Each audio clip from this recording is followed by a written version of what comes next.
Hi everybody, it's Kira here at Unfurl, and tonight's video is my top 5 tips for surviving life with a narcissist. So I've written my list so I don't go off topic, and I'm going to start with tip number 1. Breathe. In a relationship with a narcissist, the basis of it is you being disconnected from yourself. And a narcissist will really encourage you to stay disconnected from yourself and stay connected with them. So if you find yourself in a situation with a narcissist who's monologuing, and that'll be a toxic dump that goes on and on and on, just telling you how awful you are, notice your breathing. So notice your breath going in and your breath going out.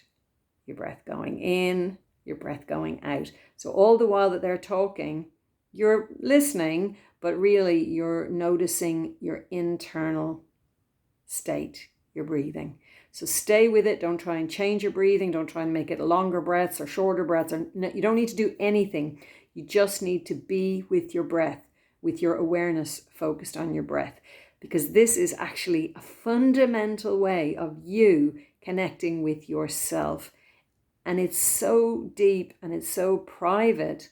Nobody can see that you're doing it. Nobody can tell you you're doing it wrong. Nobody will try and take it away from you.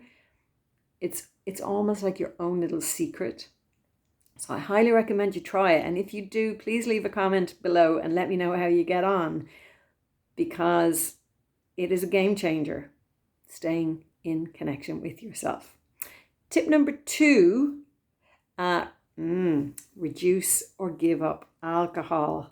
I know it's a tricky one because life is pretty stressful, and if the relationship's a bit crappy, it might be the only thing that kind of eases things for you in the afternoons, or you have kids, it can be a bit hectic and and you can feel a bit frazzled. So yep, I was definitely relying on wine a lot in those days, but what I realized was I was getting drawn into arguments, and because I was, I would have had a glass or two of wine and I wasn't totally switched on and in control of my faculties, I was getting baited, and then I would take the bait and end up in some stupid argument about who knows what, and obviously I would end up losing it, getting annoyed, getting angry, and then of course I became the bad guy and I'd feel bad about myself.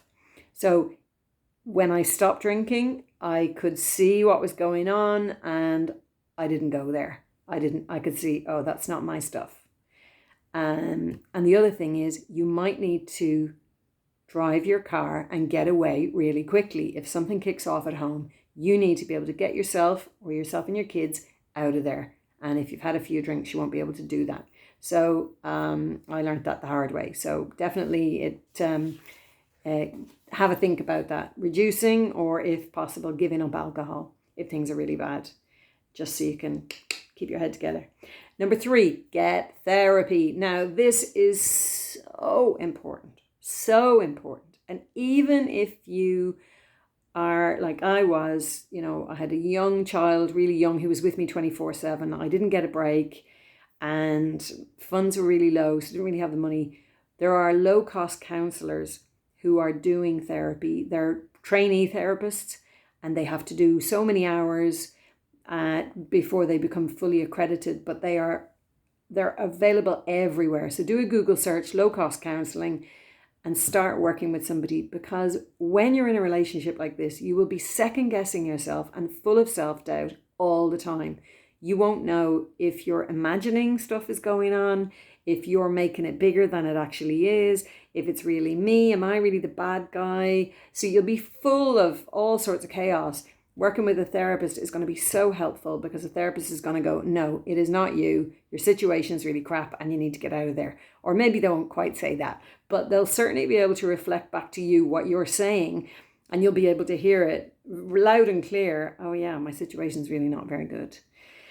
Okay, so yes, a therapist. And if you have to do it online, you could maybe arrange it around when the children are having naps, or you maybe put them in front of a TV show for a while you do online therapy in the kitchen. or if need be, and you've got a new baby. Some therapists, like mine was years ago, I brought the new baby with me. So different therapists will accommodate you in different ways, but if you need help, the help is there for you. Tip number 4, notice what's going on in your body.